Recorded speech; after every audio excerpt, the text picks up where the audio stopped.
Hey Nilo. Hey, I lost ignition right here on Central Expressway. Got off the freeway.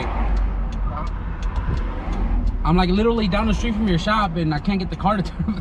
I can't get the car to turn on. I don't know. I got off the freeway, everything was fine, and then right here before the light, it just shut off on me, and I can't get it to come back on. So what had happened was, I drove literally like 7 miles, no problem. As soon as I got off the freeway, I noticed that the lights on the dash was flickering a little bit, and then it completely shut off. I'm literally like right here, you know, trying to figure out what's wrong with the car. So this thing doesn't have an ignition switch. It has a freaking switch right here, and something along this to all of this is not giving power to the car, because I shook it earlier and it turned back on, but then it shut off right away. So something in this harness is causing the dash and stuff to not get power. I'm literally down the street from getting this car in the alignment rack, and I didn't want to get a trailer because it was such a close distance. Boy, was I wrong. So I'm gonna try to figure this out and limp it to the shop. Literally found my issue. I just unloomed all of this, and I don't know what this power wire is, black yellow, but it seems to have come disconnected. If I turn it on, get the lights back on. God damn it.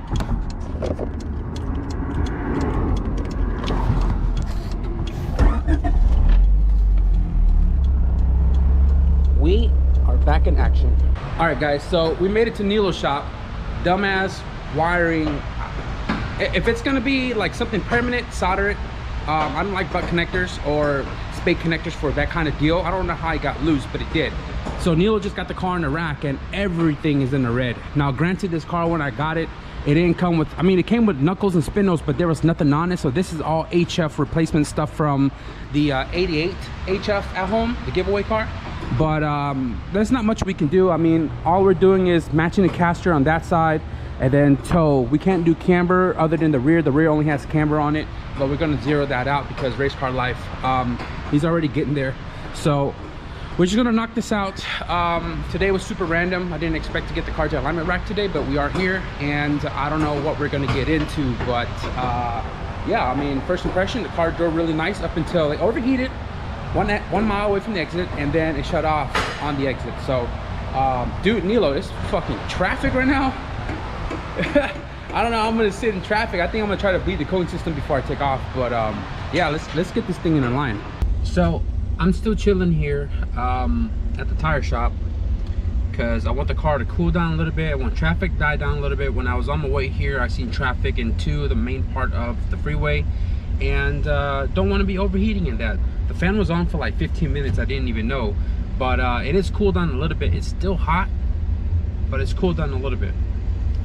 Kind of want to get going so I can utilize the rest of my day, but I just don't want to overheat.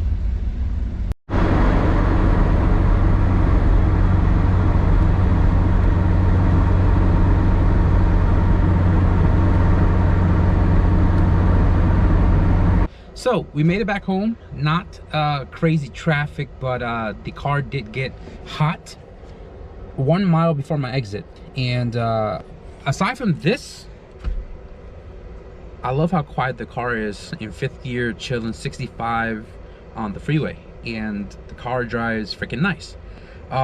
There is some weird clunky noise in the front, but that's the same clunky noise I heard in the KRX when I had the traction bar over there. So I'm not worried about it. Everything is tightened down there, and I just got to figure out if the gauge is messed up or if the car is actually getting hot. The fuel gauge is definitely messed up. This car was completely empty yesterday, and I put 5 gallon in my VP jug, and it says full tank. And if you guys can tell, I am certainly hitting rev limiter right now, and car is not even on. So I'm not sure if the cluster itself is completely messed up, if the temp gauge is correct or not. What I can do is get a cheap water temp gauge, hook it up mechanically, and see if it's actually reading as high as it is right now. But aside from that, we made it home safe and sound. Now let's pop the garage open and see what else we have for today.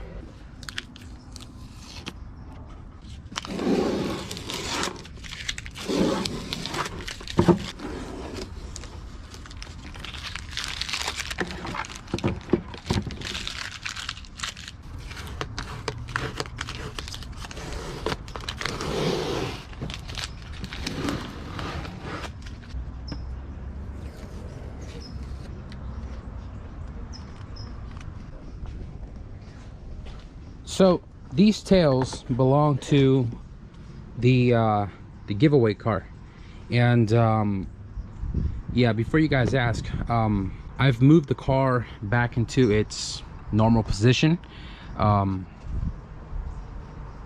Somebody ratted me out to the city, but anyways, these tails belong to that car, and I clear coated this when I clear coated the car when I painted that, and they've just been sitting on the shelf since. It's been a couple of months. Finally pulled them out yesterday, and I had some imperfections on, I believe, this one, and you can kind of see the fish eye a little bit. I didn't sand it all the way because those little craters are actually the lens itself.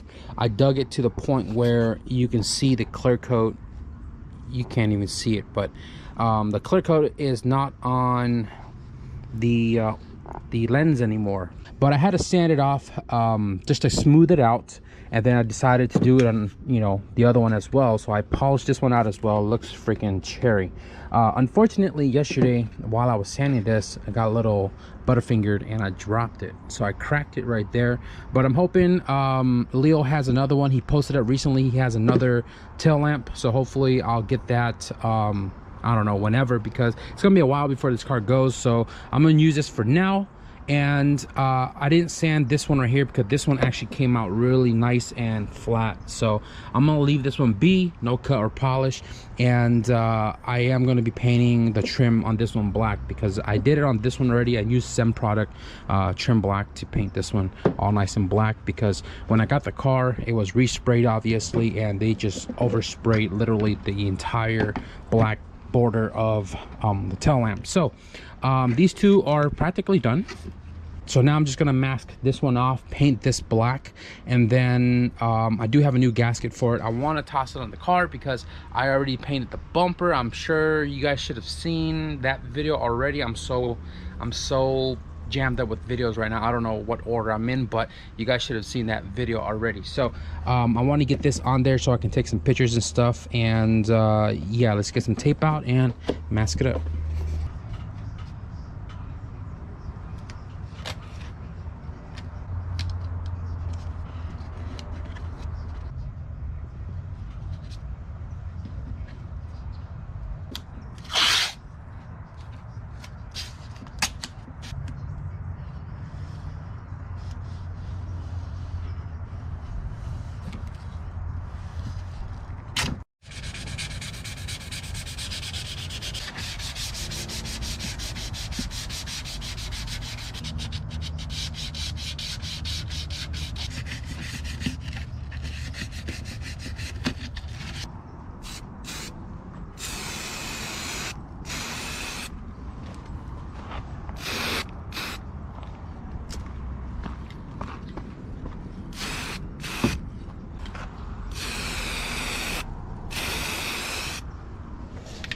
So while the center garnish is drying over there, I was kind of looking over here in the engine bay of the Flipper X, and I wanted to punch holes in the thermostat. I've done it in the all-wheel drive car, plus the heat wrap and all that, and that car contains the temperature like perfectly. So this car I want to do it the same way, except the engine is still super hot, and I don't have any extra water wetter to, you know what I mean, like replenish the system if I drain it out to do that.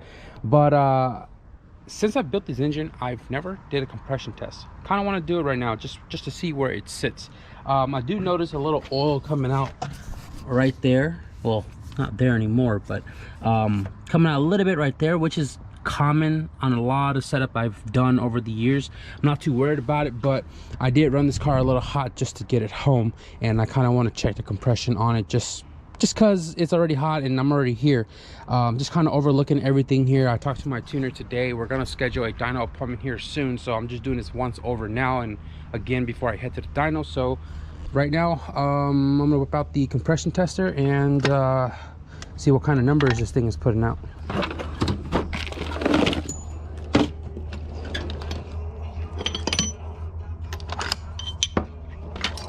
So what the previous owner did with this car was the push start setup. The key is not in, power is not on, but it still cranks. So reset the gauge here real quick, and throttle down on the gas pedal. We're not going to worry about ignition or fuel since the car is not on. So let's see what this first one does.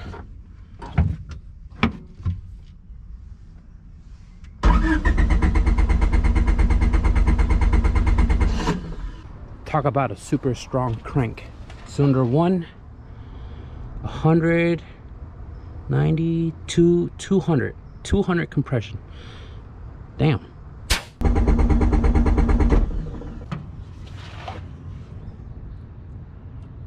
$200, 195, 195, 205, 205, 200, 205. It's in between 200 and 205. I'm gonna call that 205. Wow, this is a really healthy engine. I'm sure if I held it a little bit more on cylinder number 2, it would have been 205 across the board. I did about 8 or 9 second, like mildly quick counts in my head, and we are just about 200, 205 across the board. That is freaking awesome. I'm not even gonna lie to you guys. Feels nice to have the cars under the lamp again, but I just started removing everything to take off the thermostat housing, and I just got the last bolt off. Normally I would take the charge pipe out of the way, but this time around this charge pipe coupler and T-bolt is actually in the front near the bumper, so I can't really get to it unless I take off the bumper, so I got to work around it. This should just pop off. You already know, drip tray catching all of the fluids, and here we have thermostat and housing. I don't know if you guys can see it on camera, but the gasket sits on the thermostat housing a good amount. You can see the shiny silver versus the dirty silver right there, and you got to make sure that when you drill the hole, it is going to drill on the dirty side where the gasket is not going to cover it, because you need the coolant to flow. Now if you drill where the gasket sits, it defeats the purpose, right? So set this up on the vise, mark out some holes, and drill it out. I just noticed this right now. This thermostat is not even fully closed or fully seated. You can see that hole, that light right there. Yeah, look at the rubber on the top. It's deteriorated. It's probably why this thermostat doesn't open. That's unfortunate. Surprisingly, this thermostat opens. Now I do have this aftermarket one right here, and this came out of my all-wheel drive car. This was also brand new, but I replaced it with another brand new one when I was dealing with a lot of overheating issues. So this is new as well, and the overheating was still there, so that's why I got this one, and I never swapped it in because, you know, with the EF we don't have a lot of room in engine bay. I'm running a ram horn, and after making the shroud and wrapping a downpipe and dump tube, the second fan, the all-wheel drive CRX, finally contained the heat in the summer. So I never swapped to the OEM one. This is still brand new. This is better than that. So I think what I'm gonna do is, you know, I'm just gonna use this one just to keep the OEM one for myself. Sorry guys, but I'm gonna use this one right here. I'm still gonna drill the holes out, use this gasket, doesn't look too shabby, and get this thing reinstalled back into the car. So toss this because that's old and trashy. Let's drill this out.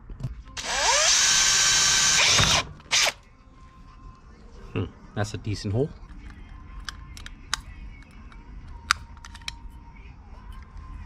5 holes? 5 holes. I did 6 holes because I don't like odd numbers. This is ready to go back in.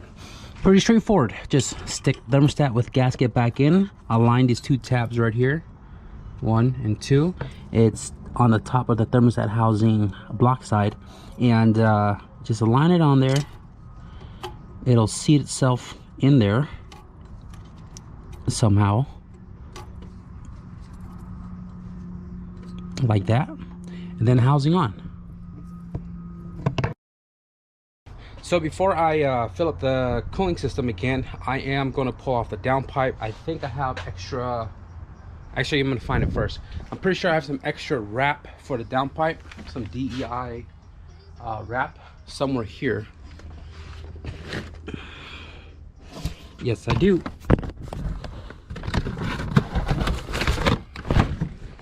Titanium wrap. I'm just gonna wrap a quarter of the downpipe, the area that is going to be closer to the radiator, which is right here. We have a good like inch gap, but I just want to wrap it to ensure the heat is kind of contained on the downpipe itself and not reflect into the radiator.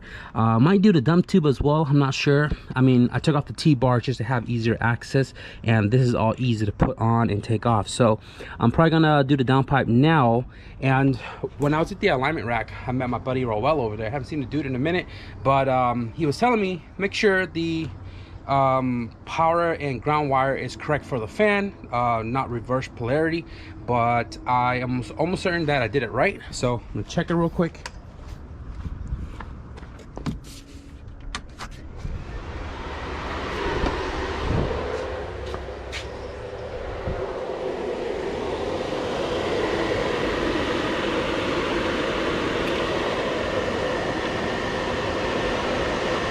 Seems to be doing his job.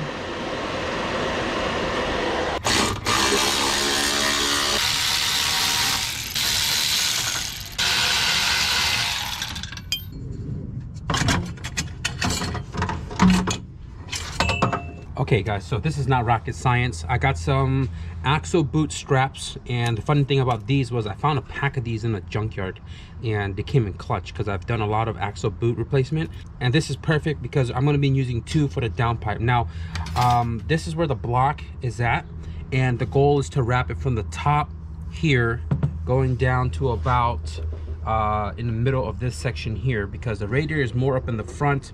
All of this is going to contain heat underneath the car. The wind is going to drag heat underneath the car, so it's not going to like stay hovering near the radiator. So I'm not trying to go all the way back.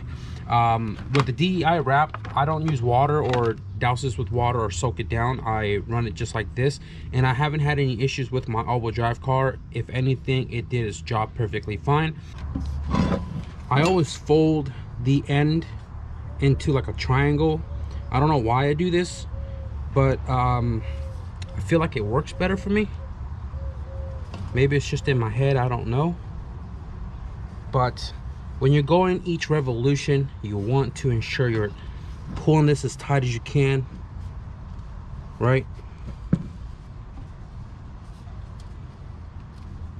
And what I'm going to do is I'm gonna wrap it a couple of times, probably like 2 times, and then I'm gonna put my first strap on, so that way I can continue all the way down without it getting loose at the very beginning. I'm about 2.5 rolls in, and I'm gonna go ahead and insert the first clamp. This is a squeeze type clamp. I'm making that up, I don't know the correct terminology, but this is not the one where you wind it up and then you bend and fold. This one, you have to clip it as tight as possible, and then when you squeeze it, this little tab on the top, it squeezes the clamp tighter. So the goal here is to put it as snug as possible, and I'm putting it on the top of that triangle fold piece that I did, right? I'm gonna go ahead and just hook it up. That is hooked up. You can see it's nice and flat. Make sure it's good all the way around. Got this tool off of Amazon, and then you just pretty much squeeze the clamp until it's nice and tightened. Right now it's really firm, but I'm gonna finish this off once I finish the wrap. So now I can continue all the way down without worrying about this coming apart. So I'm gonna end somewhere right here.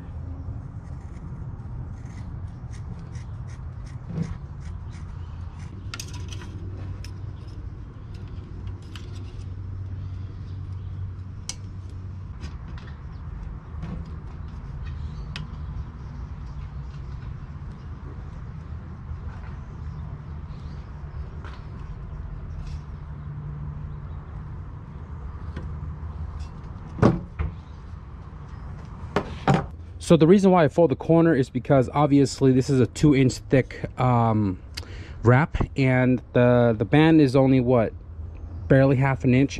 So I don't want to have to worry about trying to use a clamp for a whole 2-inch. So I fold into a triangle, so I'm using the clamp on the tip, which you can kind of see right here. No frays, no extra flapping pieces, and downpipe is pretty much done.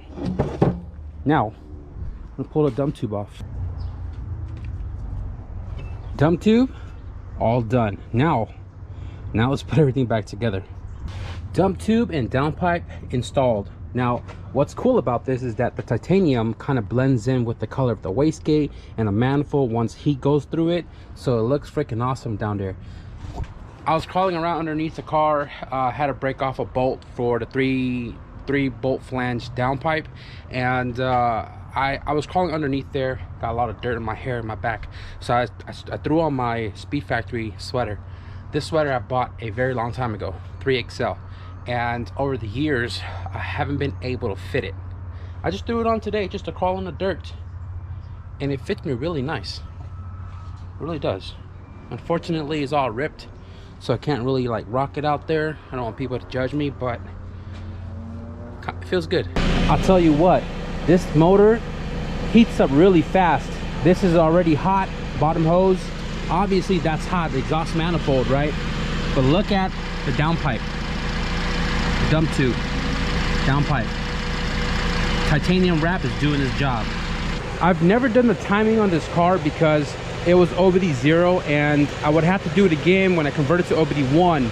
So now the car is converted to OBD1, and I'm checking timing now. You can't really see it, but it is at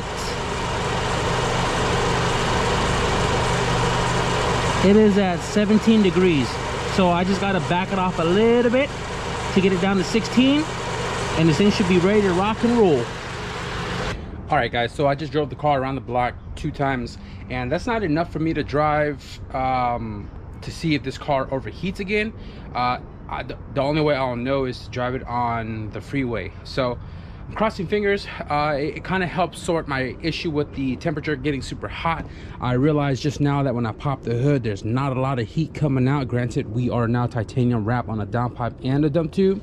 Crossing fingers that if I do decide to drive this 70 miles to my dyno, we're not going to have a problem. So I think we're going to wrap up this video, guys. We finally got the car aligned. I'm still waiting to hear words from my tuner, and it's completely understandable because everybody's busy. So Jeremy has to make sure that their schedule works with Geith days off or when he's available to squeeze me in for a dyno. So as soon as we hear words back, we're headed to the dyno, and I think that's probably the next thing for this car. It is practically done. The wheels are just temporary, so I could just drive a little sleeper on the street, but I am going to be swapping wheels. I'm not sure if I'm gonna throw the Fat Fives back on because the tires are shot, or throw a set of VXs that I can pick up right now from my buddy with some nice tires on it and let that go with the car. I think the VXs will kind of give it a little bit more of a sleeper look. They are 13s. But as far as the next couple of days goes, I'm not sure what we're going to get into. I do have a small little projects here and there that I gotta do here for a couple of my friends, but